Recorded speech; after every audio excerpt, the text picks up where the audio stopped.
Saturday ganap habang nasa set ng shooting sina Kim at Paulo Avellino may bagong proyekto.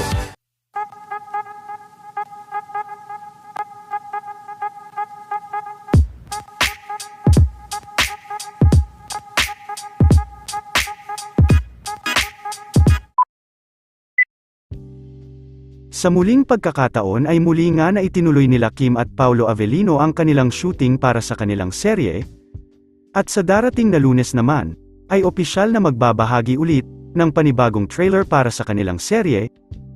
Sa kanilang shooting ngayon araw ay nagbahagi naman si Miss Garlic ng ilan sa pasilip sa kanilang set.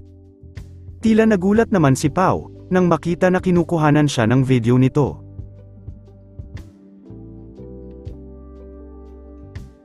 Samantala, nakaabang naman kay Mr. Paulo Avellino ang bago nitong proyekto.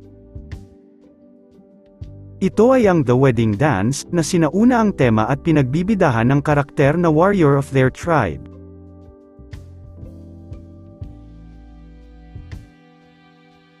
I am glad that Pau has an indie film after WWWSK while Kim is busy with PBB. It's a short film for Cinemalaya Film Festival in August to be shoot in his native mountain province with local actors there.